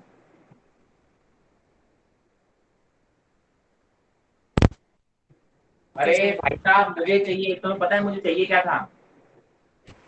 साइक्लोट्रॉन हम यूज क्यों कर रहे थे? बहुत ज्यादा एनर्जी के साथ चार्ज चाहिए था. हाँ? ज्यादा हाई एनर्जी वाला चार्ज चाहिए था. तो हमें किसी चार्ज की एनर्जी को बहुत ज्यादा हाई एनर्जी तक पहुंचाना था. साइक्लोट्रॉन ने बढ़ा दी उसकी एनर्जी, आपको दे दिया. अब आपका काम जाने, आपको जो करना है वो कर लो. समझ रहे हो? सर जैसे कोई एग्जांपल दे तो. काय का कोई एग्जांपल दे दो यूज का। किस चीज का एग्जांपल दे दूं बेटा? जैसे उस हाईली एनर्जी चार्ज पार्टिकल का काम क्या कर सकते हैं हम, जैसे कोई एग्जांपल। हम तेरे मुंह पे फेंक के मार सकते हैं।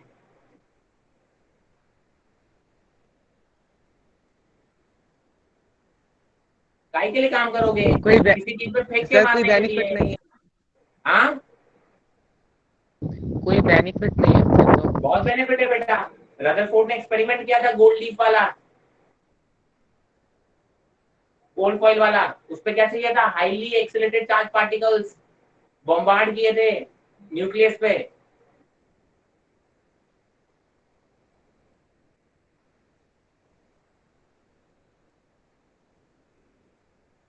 चुप बैठ जाता है, उसके बाद ना रिप्लाई करता है हाँ ना क्या कुछ।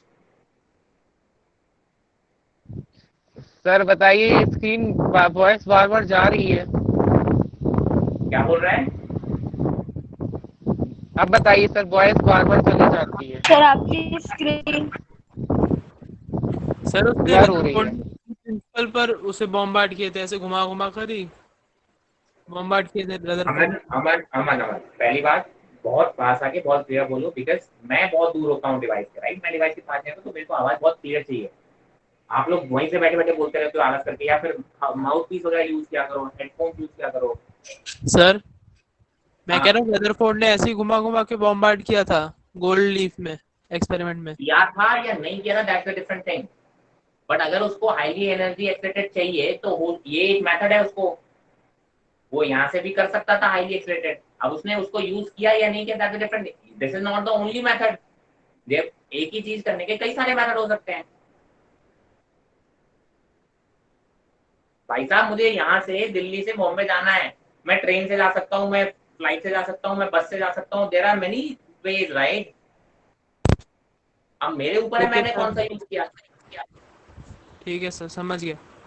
है ना? उसने बोला कि मुझे एग्जाम्पल चाहिए, तो मैंने बोल दिया हाई एनर्जी चार्ज पार्टिकल को फेंक के मारने के लिए काम आता है। उसने फेंक के तो मारे थे न्यूक्लियस पे।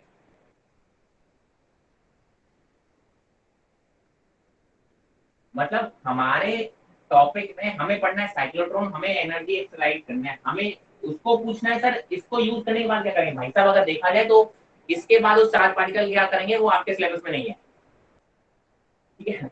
हमें हाईली एनर्जी एक्साइटेड पार्टिकल देने थे, ये मेरी रिक्वायरमेंट थी, मैंने दे दिया। तुम जानो, तुम्हारा काम जाने, तुम्हें क्या करना है वो तुम्हारी हेडेक है। वैसे साइक्लोट्रॉन सिलेबस में नहीं है, है ना? अब देखो, कुछ लोगों को डाउट कहाँ रहा है यहाँ, मैं बता देता हूँ। देखो, थोड़ा सा मैं बड़ा करके भी दिखाता हूँ, दूर दूर।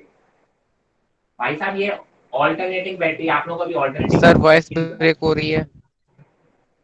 गोविंद, मेरी वॉइस एकदम क्लियर आ रही है, ठीक है?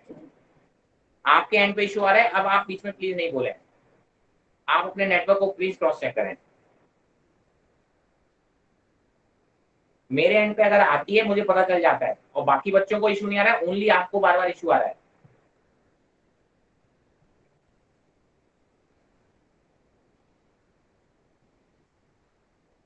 चलिए, मैंने कहा सर देखो, ये बैटरी होती है भाई साहब। एसी जानते हो ना? एसी के बारे में बिल्कुल नहीं पता क्या? एसी होता है plus minus plus minus plus minus. आपका जो ये वोल्टेज है ये प्लस माइनस करता रहता है बेटा, है ना? तो आप क्या बोलते हो कि जब ये चार्ज पार्टिकल यहाँ से निकला, क्यू चार्ज पार्टिकल था, तब ये जो बैटरी थी वो कुछ ऐसी होगी। मतलब ये वाला एंड नेगेटिव होगा, ये वाला एंड पॉजिटिव होगा। समझ में आ रहा है? तो ये पॉजिटिव चार्ज को ये अट्रैक्ट करेगा, तो उस पर एक फोर्स लगेगा इधर की तरफ। फोर्स आएगा तो उसकी वेलोसिटी बढ़ेगी, और जैसे ही इसके अंदर घुस जाएगा, इलेक्ट्रिक फील्ड का कोई इफेक्ट नहीं होगा, बिकॉज हॉलो कंडक्टर के अंदर इलेक्ट्रिक फील्ड का इफेक्ट जीरो हो जाता है। अब ये इसकी वेलोसिटी बढ़ गई तो इसका रेडियस बढ़ गया होगा, तो अब ये बड़े रेडियस से बाहर आएगा। जैसे ही यहाँ पे बाहर आ रहा होगा, अब इसका तुरंत आप बोलोगे कि सर ये चेंज हो चुका होगा। अब ये पॉजिटिव टर्मिनल से कनेक्ट हो गया होगा, और ये वाला नेगेटिव से हो गया होगा। एसी ऐसा ही करता है भाई साहब। एसी आपके टर्मिनल्स की पोटेंशियल चेंज करता रहता है, प्लस माइनस प्लस माइनस। आप बोलोगे फिर से क्यों पॉजिटिव चार्ज निकला, तो फिर से एक फोर्स रहेगा, फिर इसकी वेलोसिटी बढ़ गई होगी। जैसे ही अंदर घुसेगा तो इसका रेडियस फिर बढ़ जाएगा। तो अब जैसे ये बाहर निकलेगा, आप बोलोगे फिर ये माइनस हो चुका होगा। तो यही तो हमें फ्रीक्वेंसी मैच कराती है। जिस फ्रीक्वेंसी से ये पॉजिटिव माइनस कंप्लीट हो रहे हो, उसी फ्रीक्वेंसी से ये पार्टिकल मूव कर रहा हो। यही तो हमारा मेन कंसेप्ट था कि जितनी देर में उसकी साइकिल कंप्लीट हो उतनी देर में ये प्लस माइनस की भी साइकिल कंप्लीट हो। तो हमेशा चार्ज को सामने नेगेटिव चार्ज ही दिखे बस, ठीक है, ताकि हमेशा उस पर पॉजिटिव फोर्स ही लगे, मतलब हमेशा उसकी वेलोसिटी को इंक्रीज करने वाला फोर्स ही लगे। अब क्लियर है? किसी को डाउट था? स्वाति थी, कौन था?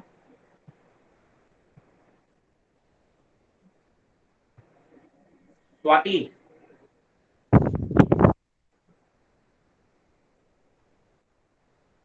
आई होप आपको सर क्लियर हो। अगर सर हम डीज के बीच में डिस्टेंस नहीं छोड़ेंगे तो फिर यूजलेस हो जाएगा डिवाइस। क्या करेंगे डी के बीच में? डिस्टेंस नहीं छोड़े तो फिर डिवाइस यूजलेस हो जाएगी। डिस्टेंस नहीं छोड़े,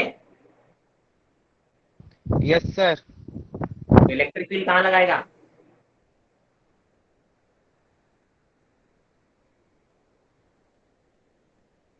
ओके सर। भाई साहब इलेक्ट्रिक फील्ड तो ओपन में लगेगी।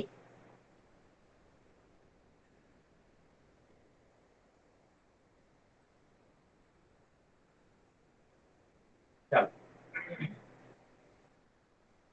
so this is all about the motion on a motion of a charged particle in a magnetic field, ठीक है। आप किसी भी चार्ज पार्टिकल को जब आप मोशन कराओगे तो उसमें आप बोलते हो क्या क्या फोर्सेस लग सकते हैं, वो हम बात कर चुके हैं, ठीक है। Now we are going to talk about, अच्छा हमने फोर्स उस पे निकाला था क्या, करंट कैरिंग वायर पे।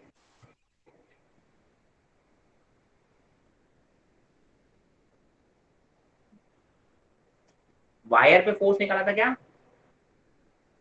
No sir. चलो तो वही बात कर लेते हैं। अभी तक तो हमने चार्ज पार्टिकल की बात की थी, अब हम बात करेंगे force on a current carrying wire in electric field, in magnetic field. Wire क्या है?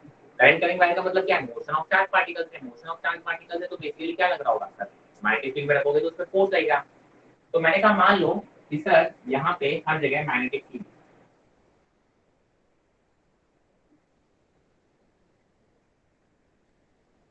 ये मैग्नेटिक फील्ड है अंदर की तरफ है, राइट। अगर मैंने यहाँ पे एक वायर रख दिया, करंट कैरिंग वायर रख दिया, मान लो ये एक वायर ले लिया जिसमें करंट फ्लो हो रहा है आई, जिसकी लेंथ ले ली मैंने एल, ठीक है। तो आप बोलोगे सर इस पे फोर्स लगेगा। फोर्स क्यों लगेगा? क्योंकि इस वायर में मूविंग चार्ज पार्टिकल्स है ना, तो हर मूविंग चार्ज पार्टिकल पे फोर्स लग रहा होगा। तो आप बोलोगे सर इसका मतलब इस वायर पे फोर्स लगेगा, तो वो फोर्स कितना होगा और किस डायरेक्शन में होगा वो हम कैसे निकालेंगे? मैंने कहा sir that force on this moving charge particle can be given as I into L cross B, ठीक है। और मैग्नीट्यूड वाइज आप लिख सकते हो I L B sine theta, इसको थोड़ा याद रखने के लिए हम B I L sine theta लिख देते हैं, थोड़ा अच्छा लगता है। थीटा किसके बीच में एंगल है सर? ये जो लेंथ है ना और मैग्नेटिक फील्ड के बीच में एंगल है, ठीक है। लेंथ और लेंथ की डायरेक्शन हम किस डायरेक्शन में लेते हैं? जिस डायरेक्शन में करंट फ्लो रहा है।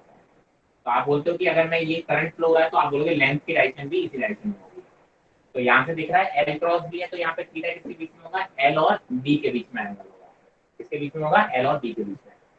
अब ये फोर्स की डायरेक्शन देखो, फिर से वही बात है, ये वही फ्लेमिंग्स लेफ्ट हैंड रूल लगेगा। फोर्स, मैग्नेटिक फील्ड और आई, इसमें तो आई है ही सीधा सीधा। तो मैग्नेटिक फील्ड की तरफ देखो अंदर की तरफ, आई की डायरेक्शन में यानी एल की डायरेक्शन, एक ही बात है। एल की डायरेक्शन आप उसी डायरेक्शन में लोगे, एल वेक्टर की डायरेक्शन जो इस डायरेक्शन में करंट फ्लो हो रहा है। तो आप बोलोगे सर ऐसा, और फोर्स किधर लग रहा है? इस डायरेक्शन में। तो इस डायरेक्शन में अगर फोर्स लग रहा है तो यहाँ पे देखो जो फोर्स लग रहा होगा वो यहाँ लग रहा होगा। उसमें भी as it is Fleming's left hand rule लगाते हैं जो कि हमने चार्ज पार्टिकल के लिए लगाया था, because current is nothing but the velocity of the charge particle in that direction, the same thing. तो उस पर जो फोर्स लग रहा होगा वो लग रहा होगा B I L sine theta या फिर I into L cross B. Is it clear? ये चीज क्लियर है? सर आई की डायरेक्शन क्या लिया? आई की डायरेक्शन जो आई दे रखा है वही दी है ना, वो तो करंट की डायरेक्शन तो आपकी जो होगी गिवन होगी वही होगी ना, वो तो करंट कैरिंग वायर पे डिपेंड करेगा, जिस डायरेक्शन में करेंगे उसमें फ्लो हो रहा है। ये हम तो ना डिसाइड करेंगे, तो वही क्वेश्चन में वायर में जिस डायरेक्शन में करंट फ्लो हो रहा है उसी डायरेक्शन में तो हमें लेना पड़ेगा। तो आप तो वही लेफ्ट हैंड रूल लगाओगे, F B I this is the direction of current, या फिर पॉजिटिव चार्ज पार्टिकल की वेलोसिटी, एक ही तो बात है। ठीक है, चलिए अब इसमें देखो कुछ एक दो केसेस आते हैं।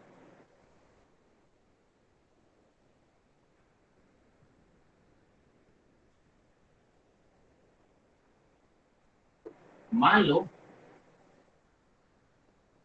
इसका जो अभी तक हमने स्ट्रेट करंट वायर लिया था, मान लो कि वो कोई भी रैंडम शेप का है, सपोज दैट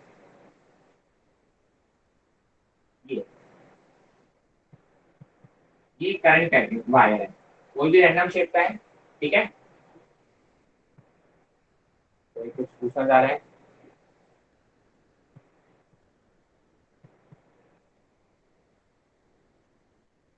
चलो, मैंने कहा सर इसमें करंट आई फ्लो हो रहा है। अब आप बोलोगे सर यार लेंथ कोई स्ट्रेट लाइन तो है नहीं, तो ध्यान रखना अगर मान लो ये इसका ए पॉइंट है और ये बी पॉइंट है, तो हम जो एल लेते हैं वो एल इफेक्टिव लेते हैं। L effective is nothing but the जो इनिशियल और फाइनल पॉइंट को कनेक्ट करने वाली जो लाइन है, ये हमें इस लाइन से मतलब होता है, इसको हम बोल देते हैं एल या एल इफेक्टिव। और डायरेक्शन कैसी, देखो यहाँ से करंट इधर जा रहा है, तो आप बोलोगे एल की डायरेक्शन भी क्या होगी, करंट वाली डायरेक्शन में होगी। तो इस लेंथ में करंट की डायरेक्शन क्या होगी, करंट की डायरेक्शन में ही जाएगा, तो एल की डायरेक्शन ये होगी।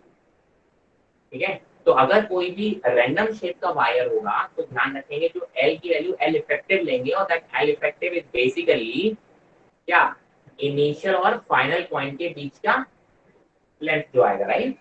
तो आपको यहाँ पे पूरे वायर की लेंथ से मतलब नहीं है, आपको ये ए और बी पॉइंट के बीच की जो लेंथ है उसको हम यूज करेंगे।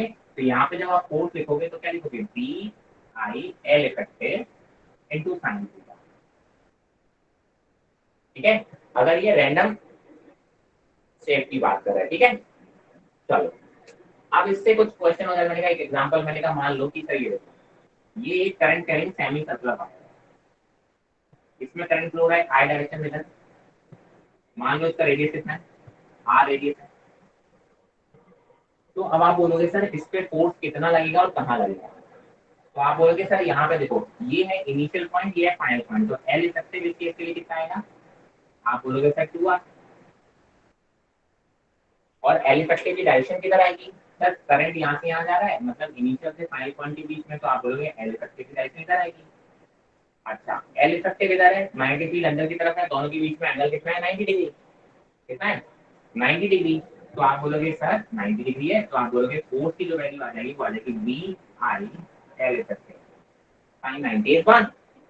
और आप बोलोगे मैग्नीट्यूड रख दो, वी आई और एल इफेक्टिव की वैल्यू आ गया 2 into r। तो दिस इज योर फोर्स। आप बोलोगे सर फोर्स तो आ गया, फोर्स की डायरेक्शन बता दो। मैंने कहा देखो फिर से वही बात है, फ्लेमिंग फ्लैपर रूल यूज करेंगे। मैग्नेटिक फील्ड अंदर की तरफ, तो ये वाली फिंगर अंदर की तरफ, करंट की डायरेक्शन, या फिर आप बोलोगे एल की डायरेक्शन। एक ही बात है, करंट की डायरेक्शन इधर की तरफ है, फोर्स ऊपर की तरफ है, मतलब इससे फोर्स किधर लग रहा होगा, फिर इससे फोर्स लग रहा होगा ऊपर की तरफ। क्या ये बात क्लियर है, इसमें कोई डाउट? सर आपने लेफ्ट क्या लिखा है, वो लेफ्ट वाला वेक्टर जो आपने लिखा है? L effective.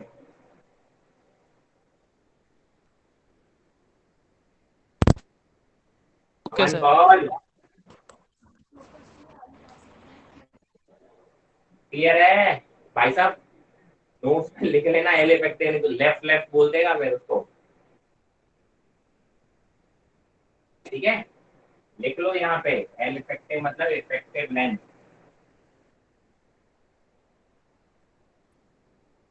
चलो अब इससे क्या होता है, इसी का एक एप्लीकेशन है कि सर अगर एक यूनिफॉर्म मैग्नेटिक फील्ड है यहाँ, तो अगर मैं आप बोलूं कि यूनिफॉर्म मैग्नेटिक फील्ड में एक क्लोज लूप कर दो,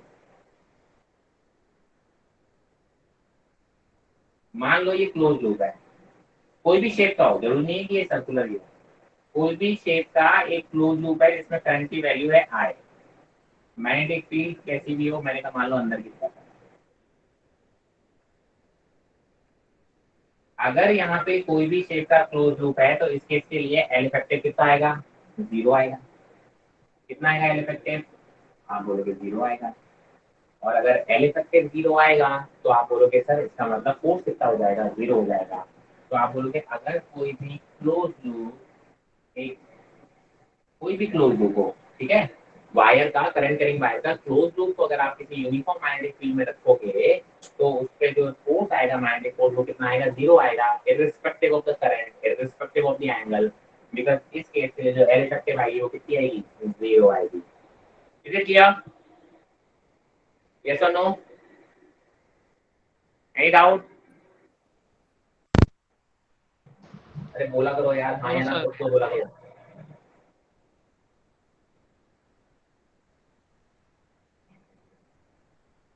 कोई एक सिंगल बंदा कुछ नहीं बोलना चाहता सीरियसली क्लास में? सर क्लियर है। तो बोलो भाई, अगर डाउट है तो डाउट है, नहीं है तो भैया बोलो कि मुझे पता तो चले कि क्लियर है। Excuse me sir. हाँ जी बेटा। सर ये जो क्लोज लूप है, अगर जो दोनों पॉइंट्स हैं वो हमने एकदम पास पास छोड़ दिए, पास पास छोड़ दिया मतलब? जैसे एक सर्कल पूरा बनाने है, उसका सिर्फ उसको पूरा नहीं करा, सिर्फ थोड़ा सा छोड़ दिया, हाँ तो फिर उसकी एल इफेक्टिव तो वो छोटा सा पार्ट आएगा ना फिर। बिल्कुल आएगा। सर तो वो फिर कम नहीं हो जाएगा? क्या आर कम नहीं हो से जाएगा? उसका आर से वो कम नहीं हो जाएगा, फोर्स उस पर कम नहीं लगेगी? तो कम लगेगी तो कम लगेगी, क्या करूं? मतलब क्या चाहता है?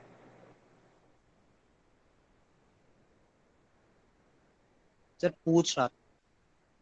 अरे भाई एल इफेक्टिव कम हो गया तो भैया फोर्स कम लगेगा, क्या दिक्कत है? कोई दिक्कत नहीं। तो फिर ऐसी दिक्कत क्यों है भाई? या तो वो क्लोज लूप होगा, क्लोज नहीं, मैंने इसी को, अगर मैंने कहा कि यहाँ गैप छोड़ दिया थोड़ा सा, तो अब एल इफेक्टिव तो यही है, तो इतने पे ही फोर्स रहेगा, तो इसमें कम और ज्यादा क्या है? जैसी लेंथ दोगे वैसे ही लगेगा फोर्स, ठीक है। अब देखो मैं जीरो क्यों हो रहा हूँ वही बता रहा हूँ, ऐसा नहीं है कि जीरो ऐसे हवा में बातें कर रहा हूँ। जीरो क्यों हो रहा है, एक एग्जाम्पल तुम्हें स्टैंडर्ड वाला करके दिखा दूंगा। तो जो ये हर जगह यहाँ मैग्नेटिक फील्ड है, राइट, मैं बना नहीं रहा हूँ बार बार, ये एक स्क्वायर लूप है,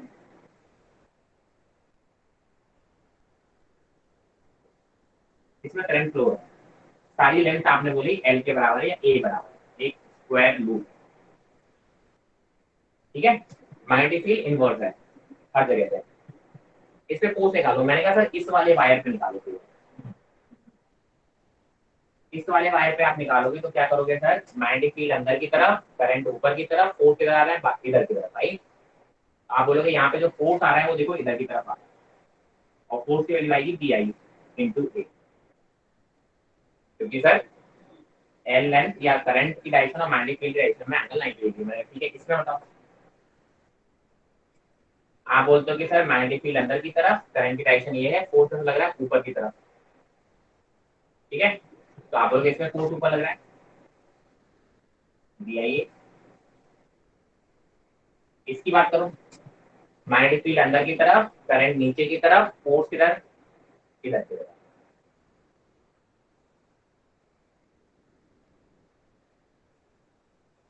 जैसे इसमें ऊपर की तरफ आया मैग्नेटिक फील्ड अंदर की तरफ, करंट की डायरेक्शन ये वाली, तो आप बोलोगे फोर्स कैसा आ रहा है? नीचे की तरफ। तो भाई साहब सारे फोर्स इक्वल हैं, तो नेट फोर्स जीरो क्यों आ रहा है? क्योंकि ये कैंसिल आउट कर रहा है। तो अगर कुछ पोर्शन में कैंसिल आउट होने से बच जाएगा तो वो थोड़ा ही तो बचेगा, बाकी तो कैंसिल आउट ही हो जाएगा ना। तो अगर छोटा गैप बनेगा, छोटी लेंथ इफेक्टिव बनेगी, तो आप बोलोगे सर वो छोटा फोर्स रह जाएगा, बाकी फोर्सेस कैंसिल आउट हो चुके होंगे। चावला चावला कोई डाउट था ना? Okay sir. समझ में आया? Yes sir. कोई डाउट?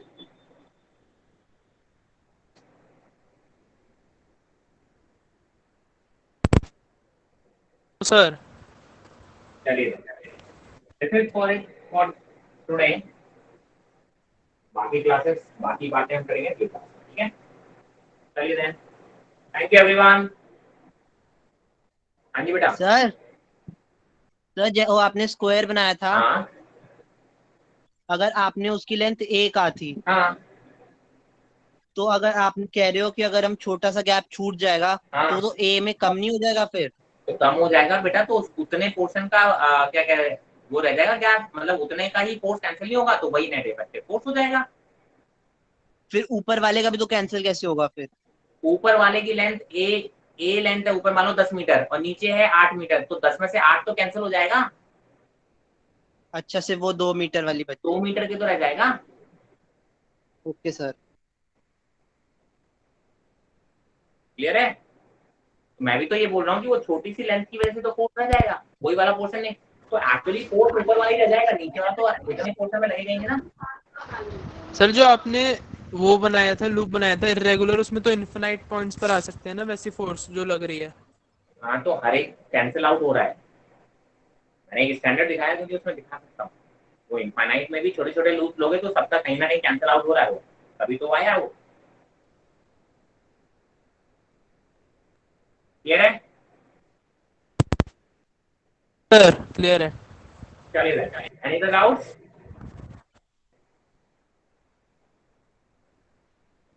चलो then, good night everyone, thank you. Good night sir.